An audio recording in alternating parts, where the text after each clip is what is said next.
Hey there! Did you know Kroger always gives you savings and rewards on top of our lower-than-low prices? And when you download the Kroger app, you'll enjoy over $500 in savings every week with digital coupons. And don't forget fuel points to help you save up to $1 per gallon at the pump. Want to save even more? With a Boost membership, you'll get double fuel points and free delivery. So shop and save big at Kroger today. Kroger, fresh for everyone. Savings may vary by state. Restrictions apply. See site for details. Thanks for choosing this free Anfield Index podcast. If you'd prefer to listen to this or any of our other shows without adverts, then now's the time to check out Anfield Index Pro. With AI Pro, you can supercharge your entire listening experience. You'll not only get all of our podcasts without the ads, but you'll have them far faster with our Quick Publish feature available exclusively for subscribers. AI Pro also puts you in the heart of our sound studio, with an option to listen to many of our shows live and interact with the podcasters in real time as the shows are recording. Upgrading couldn't be easier. AI Pro is available on all popular podcast platforms, and we have our own apps for Apple and Android. Just head on over to AnfieldIndexPro.com and get started today. Good morning, good afternoon, good evening, wherever you are, whatever you're doing, and welcome to another episode of Media Matters for Anfield Index. Despite the hysteria over Kevin De Bruyne's return, financial fair play, and all the other things in the headlines, the one thing we'd implore you to remember, the Reds are top of the league still. They've got 1 foot towards the Carabao semi-final, just 1 foot because there's an away leg to navigate. The transfer talk or not, as the case may be. There's title talk or not, depending on when you think of it. And I'm pleased as ever to be joined by the renowned and the respected David Lynch to walk us all through it. So, David, how are we? Yeah, very good. Enjoying this little brief winter break. So that's quite a nice change. I haven't had that for a while. So, yeah. Yeah, it does feel weird. It almost feels like the eye of the storm type of thing. It's nice and quiet before it's just going to ramp up to the craziness, as it were. And I'm almost rewinding you here a bit, but it was a good result. Like we said, we've got 1 foot into a Carabao final. There's still an away leg at Craven Cottage to negotiate, but we go there with a slender lead after a 2-1 victory. We were down early to a Willian strike. It didn't quite look at it, shall we say, but it's a familiar tale as subs in the form of Nunez and Gakpo come on and make an impact, and the Reds take, a very slender lead to Craven Cottage. I mean, it was an interesting game, is probably a way to paraphrase it, but looking back, how did you actually view the overall performance of the side? Yeah, well, I mean, great mental strength and tactical nous for the manager to change it late in the game again. We changed it even from half time, I think, in terms of how Liverpool played. But, I think at some point they're probably going to have to play well in the first half. That would be kind of nice. We can't probably shy away from the negatives of the first half. It's worth reflecting on those at times. And I thought Liverpool kind of seemed a little bit surprised by Fulham, which, considering how well they played at Anfield in that 4-3 recently, and Liverpool kind of lucky to win that with the quality of the goals they scored and not creating a humongous amount of chances. They seemed kind of shocked that Fulham were willing to press them and be physical all around the pitch, and that they got pace and quality. So that was kind of that's a frustrating element of the performance. And you can't completely sort of shy away from that. I think it is worth noting that, and the manager and the players may be getting that wrong. But again, the huge positives are there at the end, and that they go on to play so much better in the second half, and in the end, absolutely deserve to win the game with what they do in the second half. Though, unfortunate really not to come away with a better lead. I just think the manager's the best in the world at the moment in terms of changing things when things are going against him. It was a brave move, I suppose, to leave that firepower on the bench in Gakpo and Nunez. And you always have that benefit then of bringing them on, and that completely changes things. But also, sort of tactically, how he switches things around, he just always giving the opposition something to think about, and he does it again this time. And as I say, I think that second half performance was right up there, and fully deserved to win. If not 2-1, then maybe 3-1 even, because of the chances he created. But the main objective obviously was to not necessarily blow Fulham away, though that would have been nice. It was to take an advantage to Craven Cottage, and that sets Liverpool up then to to maybe play that second game a little bit more on the counter and really close the spaces. And that is exactly where you want to be away from home in a second leg. Yeah, because they're going to have to force it at some point if they can't get the great breakthrough early, which is, especially with our speed, that's where you hope it will come to fruition in that way. I mean, it was interesting. There was a few contenders here, I think it's fair to say, but who did you give man of the match to, in your personal opinion? I thought Nunez was the one who changed the game completely in terms of, I think he comes on, does he have 4 shots, which is joint level with Jota, who'd been on the pitch for pretty much all the game. That, shows how much influence he had. He gets that really nice assist, which is great to see. So I thought he was the key really for me, because he really gave Fulham something to think about in terms of, because he was so different to what was on the pitch before him in terms of pure pace and power, that running behind. And I thought he did. Yeah, I thought he was the sort of game changer and potential man of the match. But obviously, want to put, and I've written a piece about this last week about Gakpo up there as well. They changed things in tandem between themselves. They were absolutely key together, really. And I think as much as Nunez, as I say, was my man of the match in the way that his overall threat and the way he changed the game, I thought Gakpo was a very, very close second for me. Yeah, it's interesting. And Curtis Jones had his moments. Connor Bradley, which we'll come to as well, got a lot of praise, quite rightly. I mean, I know you wrote about Cody Gakpo. It's an interesting one because he scores the second one, the winner, and the chant from the Kop, as you were there, we were both there, goes up for Nunez, but Gakpo scored. Is there a danger maybe that just because there's a lot of focus on the likes of Diaz and maybe his struggles, the Nunez whole situation, is Cody Gakpo, because, I mean, he's our second joint scorer now, isn't he, with Jota on 9. Is he slipping under the radar, maybe not getting his flowers, so to speak, would you say? Absolutely. I kind of don't understand why he's so wildly underrated, and I really think he is. It's not just the fact that he doesn't have a song that gets sung, but I just think generally people don't massively appreciate him. I don't think, he comes in, Liverpool rotate so much throughout the season because they need to, and especially they have to continue doing if they're in 4 competitions.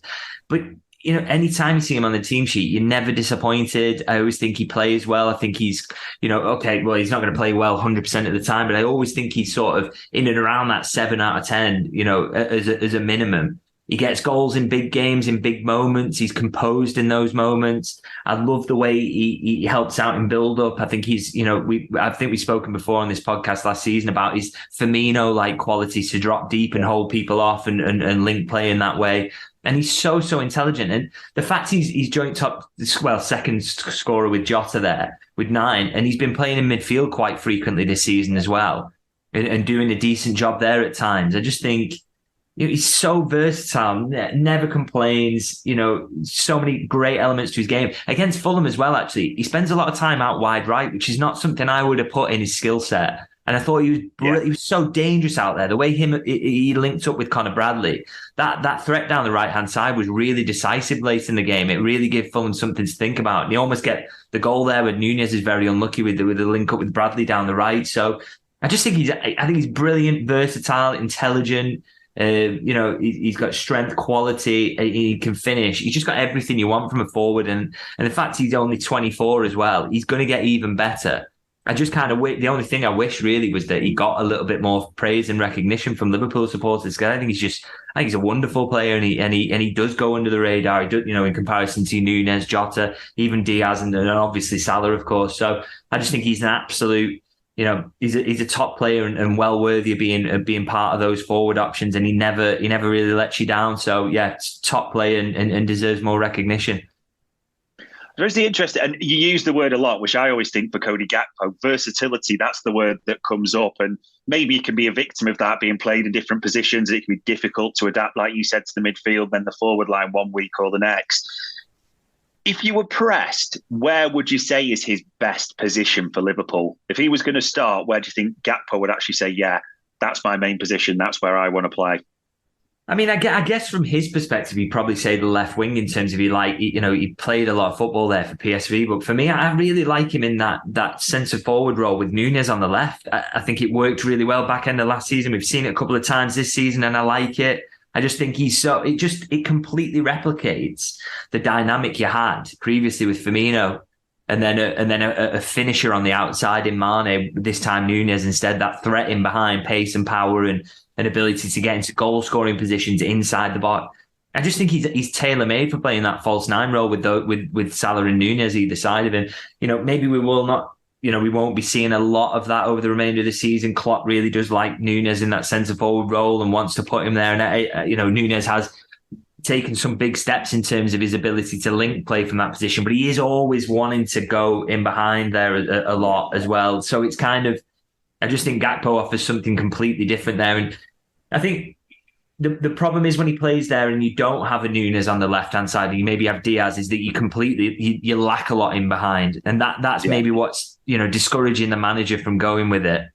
But like I say, if you can put Gakpo there as the main centre forward, Nunez on the left, for me, that's a winning formula. And probably I would argue should be, in the biggest of games, should be what Liverpool start with as a front three. And obviously Salah on the right there.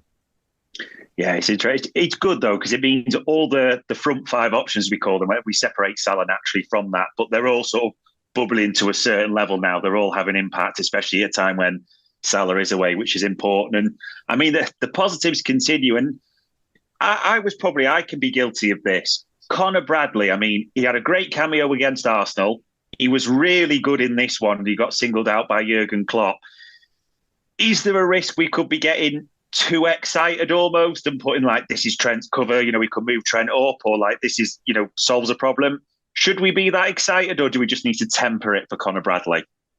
Why not get excited about it? I mean, these kids are coming through, and every time we're getting a nice surprise from them. And I think Bradley, it's not a huge shock in that sort of in pre-season he looked electric. He was Bolton's player of the season when he was out there on loan as well. This is and that was as a kid, to be doing that. So he's clearly a real talent. And I think, we saw in pre-season how good he could be. And the fact that the manager trusts him to just throw him into this massive game after a surprise injury to Trent Alexander-Arnold, he's absolutely no doubts about putting him in there. I just think says a lot about the belief in him. So, and then he totally lived up to it as well. He showed everything you kind of want from your fullback in the Liverpool side. So yeah, why not get excited? We're seeing kids come through at a kind of ridiculous rate at the moment, ones who actually look good enough to play for Liverpool. And this is, there's a potential for a bit of a golden era for the academy at the moment. And Bradley looks like the latest one off the production line, so to speak. And be excited about it. I'm looking forward to seeing a little bit more of him until Trent comes back. Yeah, it does feel that way. It's fair to say. Sometimes it's been a case of, they're playing Europa, they get the chance. Is it to cover or rest, rotate, however you want to put it? But it does just feel different at the moment. Like these kids are making an impact, certain ones anyway. So yeah, long may it continue. And probably the other positive, I don't know if we're just coming to expect this too casually, but Curtis Jones, again, a brilliant performance. Are we now moving away from the people want to say, Curtis Jones has taken leaps, however you wish to phrase it. But should we be putting Curtis Jones as in, like, this isn't an elite Premier League midfielder? Is that fair to say?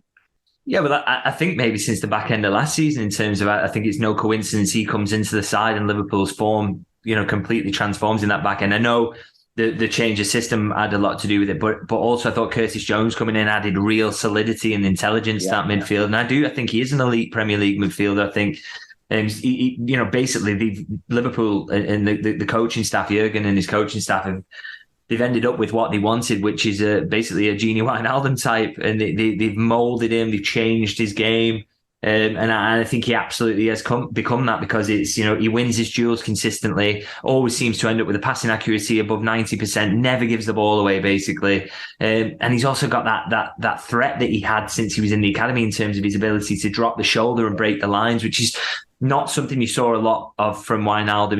He was often more of a facilitator, so Jones can maybe have that little bit extra over him, and he's definitely got that in his locker. So yeah, love him watching him play at the moment. I think the only doubt I've ever had about him was his injury record, and was that just a case of, as he was a young kid, you will got those strains as you come through, and those difficult moments with your fitness. If he's shaken that off completely now, then there is no doubt about how good he is. And I think, I kind of wonder if the people who were writing him off over the last couple of years, or some of the things he'd see tweeted about him or written about him, Whether some people just feel completely daft now, because I think to anyone who, I don't think you had to be an elite level scout to see that this kid had it. I remember watching him come through in the under 18s and thinking, this guy is special. And I'm not a world class talent spotter. He just obviously did. And every time he was on the pitch for the first team, I think you could see what his qualities were. So yeah, I think anyone who wrote him off should be kind of embarrassed about that. And maybe they'll be a bit more reluctant, or I hope so, more reluctant to write off any young kids when they make mistakes as they're coming through, because we've seen what an elite player looks like when they're coming through now, and it's not always going to be perfect, as Jones has shown, but you can always see when they're good enough. And I think that was obvious with Curtis Jones, that he had the temperament and the quality to make it at this level. And now he's got his fitness sorted out. He's absolutely showing it, and I'm loving every minute of it, because I just think he's a brilliant footballer. He's been brilliant. Goal contributions as well recently. You're right. There's always one. It seems like Gravenberch's getting the treatment a bit, doesn't he, after he's had a bit of a dip as a young player. But yeah, absolutely shining, Curtis Jones. And normally people, as you know, we do a player in focus, and we kind of steered away from Darwin Nunez, but just because of it's the debate that everyone seems to have weekly. But we've almost got there. I mean, I'm almost calling this the Nunez Conundrum. I mean, Harvard were looking at Mo Salah's contract negotiations, weren't they, as study? And people are fascinated. I'm sure scientists are going to look back on Nunez analysis in the near future. But the other night, David, I mean, that just almost screamed Darwin Nunez, because with his first two touches, he passed it to a Fulham player, literally. Yeah. But then literally, there's cameos, isn't there, when he's stepping over on the line, beating people, like 2 assists that he comes away with. It just feels like that is Darwin Nunez, the full thing on display, so to speak. I mean, I'm throwing you a load of gun here, but how would you actually view his performances this season so far? Yeah, some good and some bad. I think he's overall, and I've said this before, I've used this phrase before on the podcast, he's overall is a net positive for the team. And that's quite clear, because he's starting and appearing in an awful lot of games for a side that is top of the league, that is going well in the cups. He can't be completely rubbish. There's just no chance. There's still that roughness there, isn't there? I mean, that needs to be knocked off. It needs to be sorted out. It needs to sort of get rid of those rough edges. There's still work to do, and I don't agree with this assessment that's there in some quarters where people are like, he's just phenomenal, he's unbelievable. That there are elements of his game that need to improve, and the manager will know that, the player himself will know that. But he's adding positivity to the team. I thought his performance against Fulham off the bench, he got those couple of first touches out of his head immediately, and I thought it was just electric. As I said, I thought he changed the game completely in Liverpool's favour. He was the key sub above anything really, and the key change in the match. So you just want to keep that going. Hope I want to see more of that from him. He's on 1 goal in 16 at the moment, by the way, for Liverpool, which isn't good enough. I don't want, I'm seeing people saying, oh well, his goal and assist numbers over the season, as they're including what he's doing for Uruguay. I don't think we should be doing that. I think we, look at what he's doing for Liverpool, and the goal numbers do need to be better for a player who gets into positions he does. His movement's brilliant. Some of that is luck, by the way. The one against Fulham, how Leno saves that is ridiculous. He could have another 5 goals this season with a bit more luck, and maybe the numbers would look a lot better. But I want him to take luck out of the equation sometimes. I want, can he have a little bit more composure in those situations and completely find the corners? Can he just finish better? Because I think if he does that, and like I say, if he had another 5 goals this season, or he goes on a little run where he gets, 7 in 10, his end of season numbers will look so much better. But he has to do that at some point. I don't think we can get to the end of the season with this similar sort of erratic finishing and poor luck combined, and think that runs of 1 in 16 are good enough, because he needs that to click. But I think we just see signs that it will. I've not completely lost faith in him that will click at some point. I think he will get luckier at stages, but there has to be more to come. We can't say that this is just it. I think you can't be happy with that, because if Liverpool get into a season where they're back in the Champions League, the difficulty of the games, and yes, they're in 4 competitions at the moment, but it gets much trickier when you're in the Champions League, and Nunez needs to hit back to that level where he's Champions League quality in terms of his finishing and all-round game. And I think he's just below that at the moment, but we feel like we're very close all the time to it turning a corner. And as I say, performances like that against Fulham will only help his confidence, because I thought he's phenomenal off the bench. Hello, I'm here to annoy you. I'm here to annoy you into listening to more of me and more of others on EPL Index. We don't just have the Anfield Index stuff. We've got EPL Index as well, which covers the entirety of the Premier League. And we have 3 podcasts and a whole bunch of really good writing on EPLindex.com. The podcasts are my own two-footed podcast, which is every day at 4 p.m, Monday through Friday, covering the whole league. We have A Tad Predictable, hosted by Tadiwa. You know Tadiwa, he does Anfield Index. He presents A Tad Predictable before every Premier League match week. And then Kevin DeVries and his crew on the EPL Roundtable, they're every week after the Premier League match week. So make sure you listen to everything we're doing on EPL Index and follow us there on Twitter at EPL Index. Thank you. Bye-bye. Yeah, Jurgen Klopp said it a lot, didn't he, after the presser? Unlucky. I've never seen a player so unlucky, which is probably true, like you say. I think there was a couple more just hit Leno rather than he saved it, no matter what you classed them as. But lucky won't go all the way till the end of the season. You won't get away with that. I mean, we saw it in this game, and you mentioned him. He was on the left, but Jurgen Klopp's mainly used him in the middle. Is it okay to say he flips between the two, or do you think the left is his best position realistically?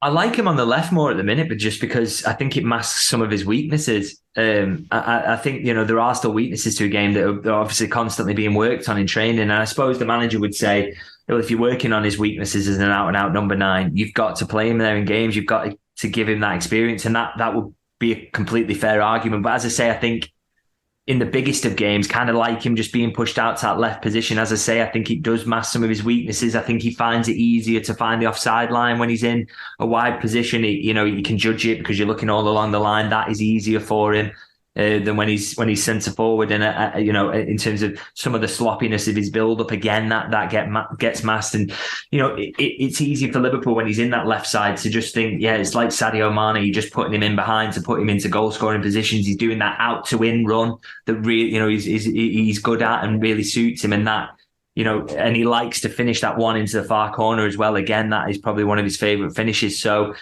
that's why I like him on the left. But again, for me, it's easy for me to say it's his best position, but the manager, like as I say, will probably look at it as like we've got to give him his games in central position. So I think we'll see a mix of that between now and the end of the season. As I say, I want to see Gakpo in that central role, and I would love to see a little bit more of that. But I think we'll see a mix. And as I say, I just hope wherever he's playing that his look turns a little bit, and we see a little bit more of finesse in his finishing, because we know it's there as well. Some of the finishes he pulled out for Benfica at Anfield, he's got that class. Yeah. He just needs to get out of his own head a little bit at times, I think.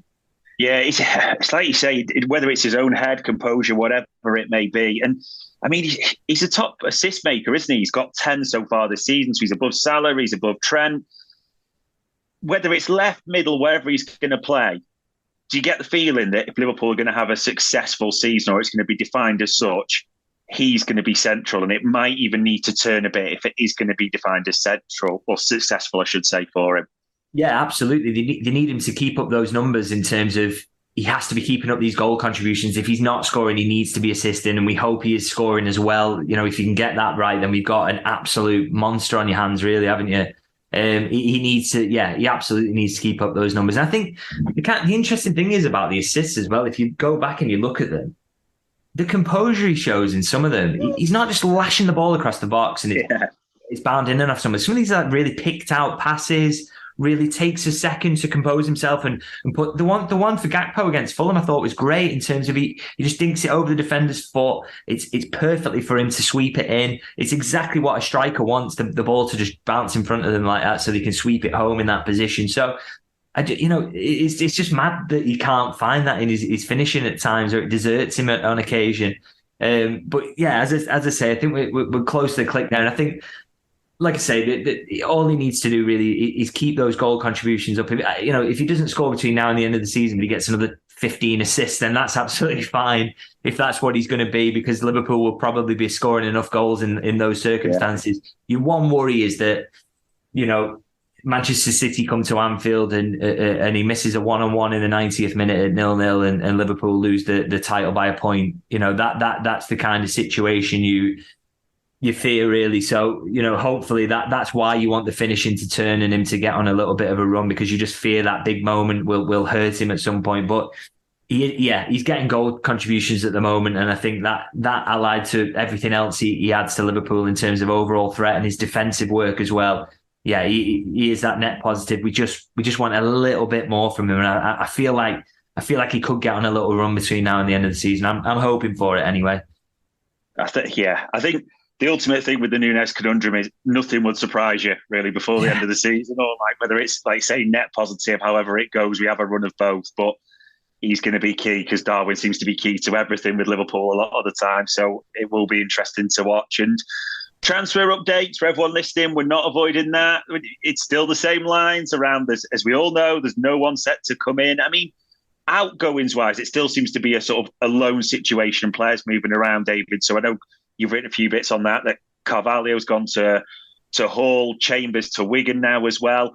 Is there any others that you're sort of hearing or expecting to move along, even on that temporary nature? Yeah, still expect Reece Williams to find another move, or that's certainly the hope from the club side, is that they can find him somewhere, because obviously it didn't go to plan for him at Aberdeen.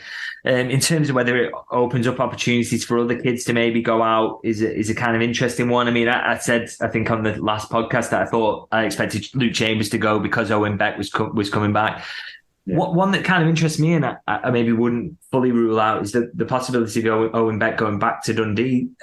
I just, that's not something I've had a sort of a line on or anything like that. But just with both left backs coming back soon, he was doing really well at Dundee. If it's going to get to a situation at the end of January where you've got both of those left backs back in full training and ready to go, it would make so much sense to me to send him back. Obviously, you can't play for 3 clubs in a season, so it would be Dundee that he'd have to go back to if he in fact actually appears for Liverpool all over this period.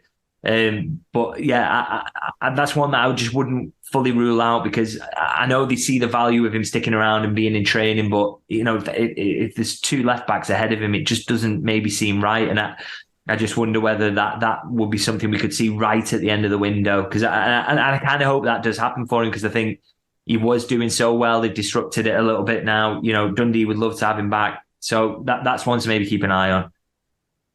Yeah, it almost feels like with Owen Beck, it'll come down to that, whether it's Bristol City or Norwich. Do they want to use him in the FA Cup to rest Joe Gomez? But like you said, the knock-on implications then are you kind of stop the lad, especially when Tsimikas and Robbo are back, of having any real kick on. So they will have to make a call on that as well. I mean, the thing about loans is, and I know you'll have seen this, people are pounced on Liverpool's loans. They're all going wrong. They're all coming back, all those types of things. Do you think there's an element where, just to almost reshape the thinking, not every loan's going to work. Not every player is going to go on to play for Liverpool. That's, the level's so high in a good way. That's just the nature of how it works. But also, as long as the likes of a Harvey, a Connor Bradley, a Quansah, just get that bit of experience, look at how it aids them along the way. That's what it's all about, really, for the club. Should we be looking at it as in terms of that way, or is it fair to say maybe we're not getting them right, so to speak?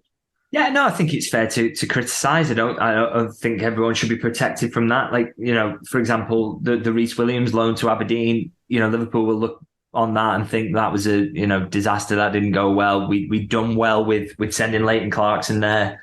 They obviously thought there was similar guarantees around game time here and that Reece Williams would do well enough to force his way in, but obviously that hasn't happened in the end. And there's a lot of factors behind that in terms of, what the manager thinks. Is there an experienced player he wants to go to because things aren't particularly going well? There's got to be real value for them to see in essentially developing a Liverpool player. So it is hard to judge, but I don't think anyone at Liverpool who manages the loans will be absolutely made up with how some of these have worked out. They want these players to go out and play. So, they'll be self-critical, if anything, about how some of these have gone. Again, there are other factors. I mentioned managers there. Calvin Ramsey, I don't think you can criticise in terms of the Preston one, because he had an injury right at the start when he was supposed to be pressing, and it's just not worked out after that. that can happen. That's just bad luck more than anything else. So, and say Fabio Carvalho is a good example, in fact, because he went to Leipzig and the hope was he'd get minutes there. But ultimately, that wasn't a move that Liverpool were absolutely desperate to sanction. They would have much preferred him to go on a Premier League loan. I know, for example, I think West Ham was sniffing around him. Burnley were definitely interested at the time.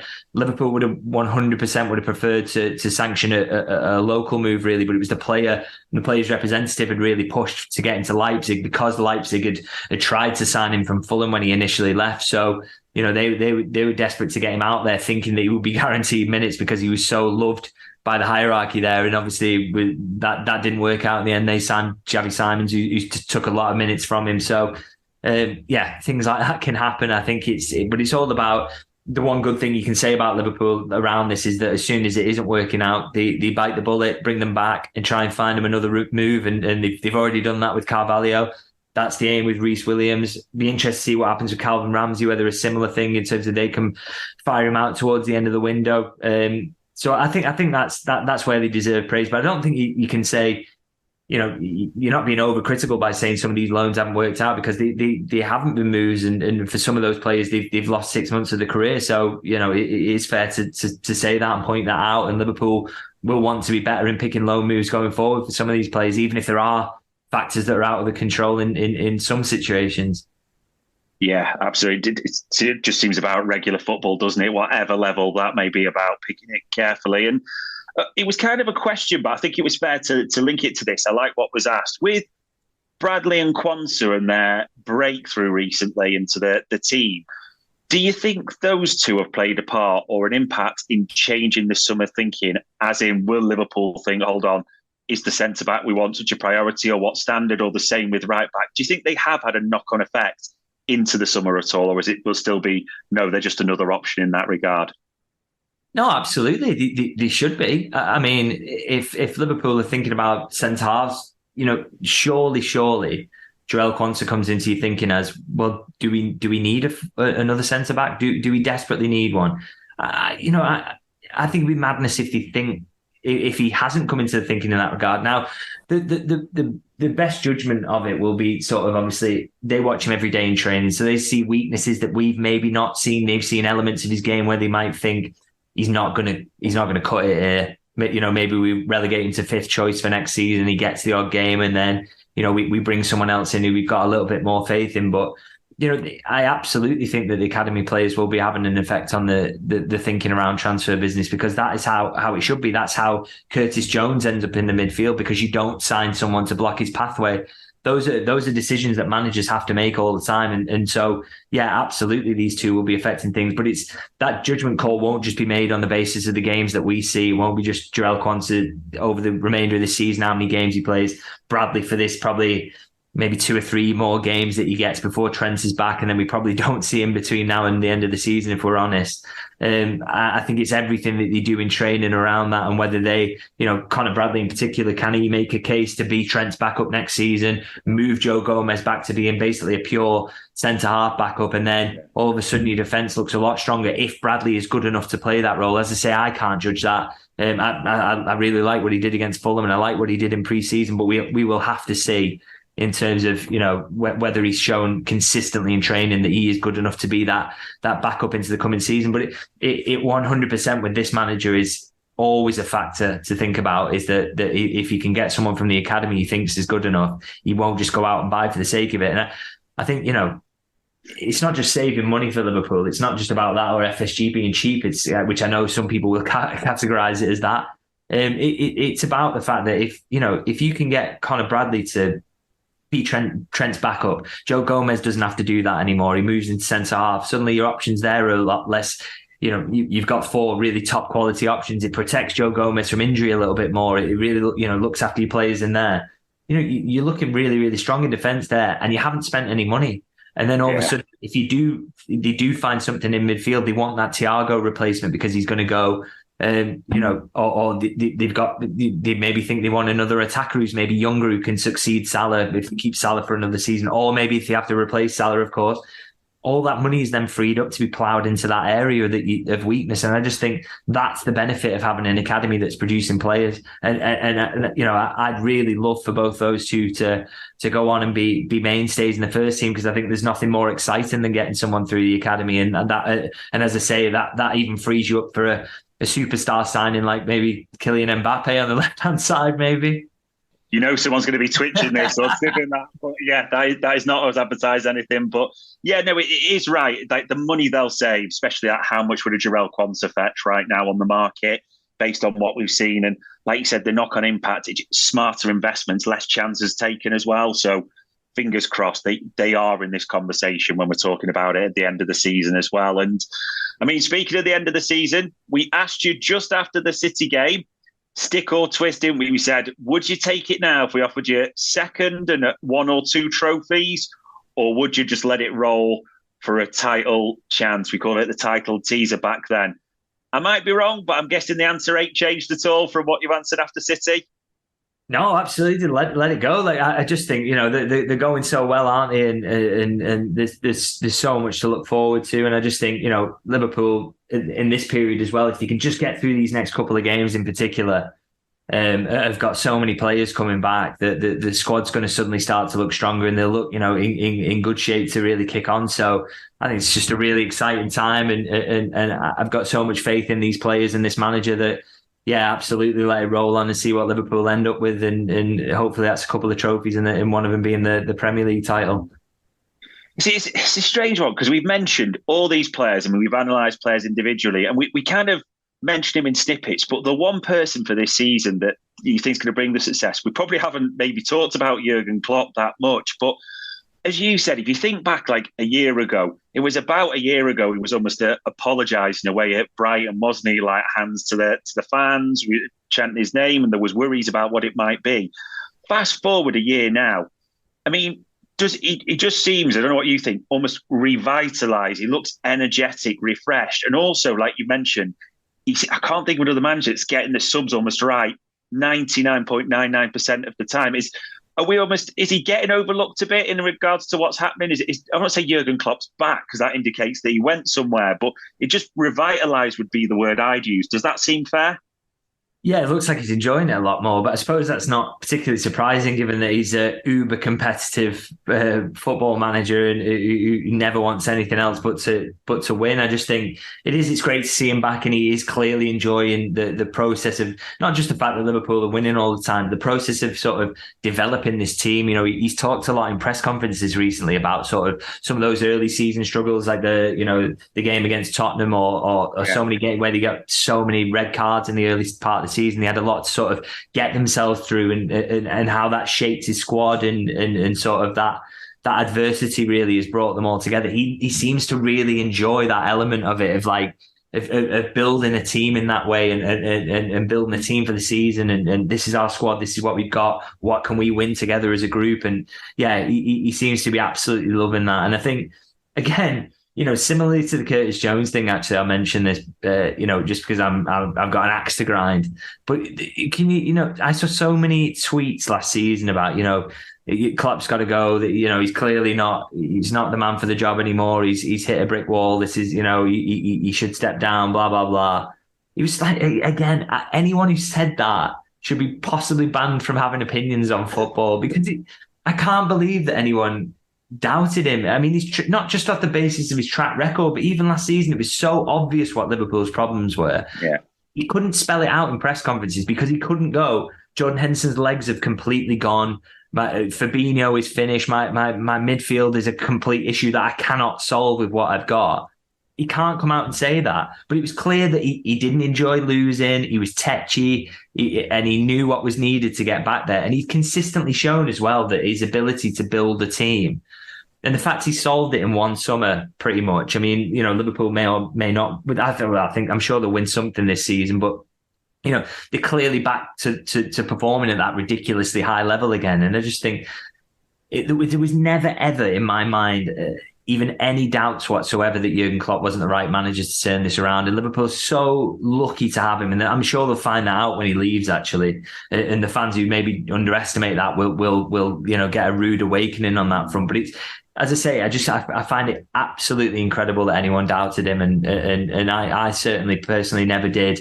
And great to see him back, and great to see him enjoying things and having built this, potentially second great side. I just really hope, more than anything, really, I would love to see Liverpool win the title, just to give him another one, to give him one with the fans in the ground as well, because work he's done is ridiculous at the football club, and I just think he more than anyone would deserve that extra honour, and to lift the trophy in front of a full Anfield would be just the sort of the cherry on top of the cake, really. I don't need a VPN. I've got nothing to hide. This is what I used to tell myself before I hooked up with LibertyShield.com. Not only is my home internet now fully encrypted, but I can now access all the websites I want, whenever I want, and do so from absolutely anywhere. As a Liverpool fan, I love to know I can now watch every match, regardless of whether it's on UK TV or not. My Liberty Shield VPN makes sure nothing is blocked and guarantees me super fast streaming speed throughout that match. You can get connected right now with their software package, which includes a 48-hour no-obligation free trial and instant access to their apps for Apple, Android, Fire TV, PC, Mac and Android TV. Or go a step further like I have and get one of their pre-configured VPN routers. These small but powerful devices allow you to easily connect every device in your home to VPN, making it the perfect solution for smart TVs, Mac boxes and games consoles. Visit LibertyShield.com today and use coupon code AIVPN25 to get 25% off at checkout. Be unreal. But yeah, I mean, we've talked about renewals, haven't we, for Salah, Trent, Van. I'd trade them all for a Jurgen Klopp extension, by the way, in a heartbeat. I was just being honest. Absolutely. Don't even want to look at that option long term. I mean, the only thing and people are looking at everything at the moment, aren't they? Things are getting hyper analysed. That everyone thinks the world's caving in because De Bruyne is back and City get a late winner. That's the latest thing. And the other thing that I see keep coming up a bit is late winners. We can't keep relying on these late winners, this thing that we go to the end. You won't get away with that forever. And I know we kind of alluded to that in some ways. You hope, stop conceding early, do things in the first half. But it is still a positive, isn't it? That ability to go to the end, that resilience. We shouldn't be looking at it as a negative, should we? No, well, I mean, for some reason, City score a late winner, it's absolute concrete proof that they're going to go on and win the title. Whereas if Liverpool score one, some Liverpool fans believe that's a sign that the team isn't good enough in some regard and they should be blowing teams away in the first half. I mean, absolutely, you don't want to be doing it every week. You would like to win some games nice and early, if for no other reason than to sort of be able to make some subs early in games that in 60 minutes to rest some key players, manage Trent through some games by bringing him off early, things like that. It would be nice to have some more comfortable afternoons where you can rest on the ball almost at 4-0 up after 60 minutes or whatever. And that would be great. But as you say, I don't take it as a negative that this team has got A, quality off the bench, and B, unbelievable mentality. And that's absolutely part of winning the title. And should be, if you feel down about City scoring that late winner, just think how many Liverpool have got and how much they've shown their mettle, and the fact that Liverpool are top of the league, by the way. It's probably worth remembering when people reflect on City's form and the potential return of De Bruyne. So, yeah, they're in a really good position. They've shown so many elements of what a title-winning side, and yes, City are good, but Liverpool only need to they've got a 2-point gap now, a 2-point cushion. Just need to maintain that to the end of the season. They don't need to do X, Y, or Z. They just need to be as good as City between now and the end of the season, and that's the job. Yeah, and March the 9th, they come to Anfield as well, don't they? So, it feels like... What an opportunity that is, by the way, because in so many seasons, it's been the second game of Man City-Liverpool has been at the Etihad, and you've always had that in the back of your mind, that fear of having to go there late in the season, in a decisive game. The fact that Liverpool have got them at Anfield, which will be raucous. City don't like playing at Anfield. It's not a great ground for them. What an opportunity that is if Liverpool can get, slightly extend the cushion even somewhat in the build up to that game, and then they get a win. All of a sudden, you're opening up a huge gap towards the end of the season. So that, as I say, that's the aim. Just keep your noses in front for as long as possible, and hope that you're setting up that Anfield game for a big one where a win, puts one hand on the trophy. Let's hope that's how it plays out. Yeah, it's going to be as I say, that's why it's the eye of the storm. It all feels like that's about to kick off anytime soon. And questions from the viewers naturally came in, David. And once we scratched off the name Mbappe and others and random transfer stuff, we got it down to a select few. Now, there's some good questions, to be fair. And I like some of the ones that we picked this week. And it's a bit of a link to other things because FFP is naturally dominating the PSR calculations, the headline. So Newcastle came up in that and other clubs naturally, which we won't talk about. But Bruno Guimaraes, that's a player that keeps getting linked to Liverpool in different outlet, shall we say.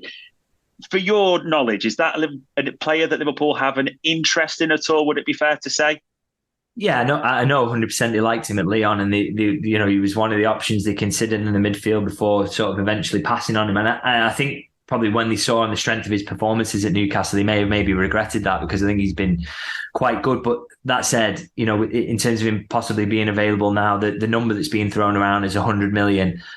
And there's a big difference between signing him now at the age of 26 and signing him at the age of 24, in terms of what you're going to get out of him. And I also think, I do wonder whether one of the reasons he passed on him, and sort of, I didn't kind of realise this when he was playing well, but I've watched him recently when he's sort of had a little bit of a dip, and he's actually kind of, it's under the radar how unbelievably slow he is. And now, not every player in your team has to be lightning fast. I don't think Alexis McAllister is lightning, as I say. Yeah. But I just think for Bruno, I just wonder if there's a massive appeal around signing him really to add him to that midfield. I just don't think there'd be any desperate needs for the numbers, for the age profile, and I couldn't see it at this point really that they would go in and capitalise on Newcastle's weakness. I think, if Newcastle do want to make a big sale like that to sort of put themselves back in line with the Premier League and FFP spending rules, then they maybe would like to hope that PSG will come in and sort of slightly bail them out on that front. That would be their dream, because I don't think if Liverpool were doing that, I think they'd drive a harder bargain than to pay anywhere near 100 million for a player who's sort of, approaching those years where he might dip past his peak slightly. Yeah, it just feels like there's almost that category of player that they're talented, but I almost put Jared Bowen in there. 26 and over is just not a FSG Liverpool signing, isn't it? It's not the age we get them at, so to speak, in that regard. So yeah, I'm feeling the same, but it came up from quite a few, so I think it was good to ask. And I suppose this is in the news as well. I'm sure you've seen it, the Jordan Henderson situation and what's happening with him, and people asked about that. I kind of get this, that the way it's gone for him, it's not really worked out for Benzema either and others. I like the way people link this, and I get this. I think it's a good question to ask. Do you think it increases the chances of Mo Salah looking and thinking, maybe not, maybe this is the place to stay, and just because of his hunger anyway, do you think it helps us at all in that regard?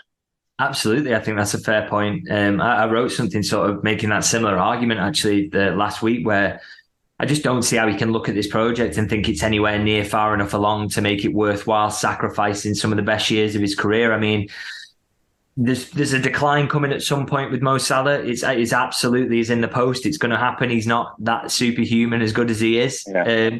But he might think, he's got another 2 or 3 years maybe of playing at this level or quite close to it before that sort of sets in, particularly with the way he looks after himself. So to go to Saudi Arabia now when he's 22 goal contributions in the Premier League, he's joint top goal scorer with 14 goals with Erling Haaland and 8 assists, which Haaland doesn't get anywhere near. So he's, arguably the best player in the Premier League at the moment. Why would he go to Saudi Arabia now? The money that's on offer is probably always going to be on offer. And he's extremely wealthy anyway. So, I don't think he's short of a few quid. So, and I just think, in terms of cementing your legacy, this isn't the right time. I thought I made the mistake 12 months ago of basically thinking as soon as Liverpool had fended off that interest that, well, we're going to see this again next summer. Yeah. Liverpool's negotiating position will be weaker, and that deal is 100% going to happen this summer. But the strength of Salah's performances and the fact that Liverpool are not just back in top four contention now, they're not just going to go back in the Champions League, they're in a title race, they're challenging for top honours. That suggests to me that, for both club and player, there's value in extending this a little bit longer. Now, that's not going to be an easy negotiation because, as I say, you've got to factor in, last time when they were in contract talks, you were essentially giving the biggest contract in Liverpool's history to one of the best players in the world, probably in the top five best players in the world. That is a straightforward negotiation in that regard. It's big money to a big player. This time, they have got to factor in that he might wane at some point, even though we're not seeing it yet. And obviously, the player will push back against that idea. He'll probably say, "Well, I'll be top level for the next 5 years." No matter what you say. So that's difficult, but I think it makes too much sense at the moment for player and club to continue together. That Saudi move just doesn't look appealing at the moment. It's the fact that Benzema, not just Henderson, but it's not worked out for Firmino. Benzema is a top player who's not worked out for. He's not finding it great over there, and there's just too many reasons really for him to not think that this is the time to go over there and play in front of 9,000 people in some games. So I think that's one to keep an eye on. I don't think that's something that gets resolved between now and the end of the season. I think that talk and that discussion happens in the summer, and when the players got a year out, probably going to get those offers in, and him and Liverpool have to sit down and thrash it out. But I suppose we can't actually rule out the fact that he would run his contract down just to help that option as well. So. But I think his chances of staying to go back to the main question rather than this rant that I'm going on is to say that his chances of staying absolutely have increased. And would love to see him tied down to it for another 2 years or something like that. It would be fantastic news to Liverpool, and I think the likelihood of that has massively increased. I think you're right, though, that you can't see it even starting before the summer because they're going to have to get Mo Salah's thoughts, like what does he want to do? That's going to drive everything. And as you said, the highest paid player by some distance, even with his bonus ever, like how do they factor in? Like, and it's a great point you make. It's an easy negotiation at 29 than it was at 32, isn't it? As we've seen with those years, so it will be a tough for Liverpool as much as the player that way as well. It will be interesting to see. And the final question, which I really like this one, that Quansah and Bradley seem to have been the two that not just a youth player coming through, but making a real impact. And we could even say like, if those two started, you're not almost worried at all, are you, in that regard at the moment in time? With that in mind, whatever platitude you want to use, whether the next one off the line, cab off the right, who would you say you're looking at in the youth options that not just could play, but could really be part of that first team squad? Is there anyone you think, I think that's the next one for that? Yeah, I think the obvious go-to is Bobby Clark at the moment in terms of because he genuinely is close in terms of. I mean, it's a hard area to break into, that part of the pitch, but he just has a lot profile-wise that I like about him in terms of, he's played a lot on the wing at times, but he is a central midfielder. That's what they're trying to mould him into, that sort of right-hand side in number 8. Obviously it's an unfair comparison because Szoboszlai brilliant, but profile-wise, there's some similarities there, and I really, really like that. So I can see a fit for him. So that's kind of why, it's just whether those opportunities present themselves. And I think that is the big. So Bobby Clark is essentially my answer, but I think the biggest, in terms of who might be next, is where the opportunities present themselves. Good fortune is massive in this. I don't think anyone could have told you at the back end of last season that Jarell Quansah would be anywhere near this Liverpool lineup, but because he stuck around, he had a good pre-season. They were obviously impressed by him, and then Matip gets the injury. Then the injuries in the early part of the season happen for him, and he comes into the lineup even before the Matip injury. That opportunity gives him a chance to push his way in, and now we're thinking, do Liverpool need to sign in that position? Is he good enough? He's put himself in that conversation. So it's all about good fortune, really, in terms of where Bobby Clark could be good enough to come in and maybe make a few appearances, but if you don't lose Szoboszlai and Gravenberch simultaneously, then he probably doesn't get his game. So, and again, that's why I wouldn't maybe use Ben Doak as the answer here, because I think that's the toughest area of all to actually get in the team in terms of the quality level that's needed to be a winger in this Liverpool team is so high that that's going to really count against him, and he would need maybe an injury crisis to really open things up for him. So it's all about, Owen Beck could be close if Liverpool get another left-back injury crisis between now and the end of this. It's all about opportunity. So the good news is, and the main takeaway really is that Liverpool are consistently now showing that they've got options that can come up from the academy and do that job in multiple positions. So that it's a really exciting time for the academy and anyone involved there, and for the first team as well to see these guys coming through. So it's very difficult to predict who will be next into the first team, but there's a lot of talent in there waiting to go, and just excited to see who gets the next opportunity. Really, it's a great point as well, because the start of the summer, and I was on record as saying it. I was like, Ben Doak, he's capable of like 5 goals, 5 assists. He'll be a 6 rotational option.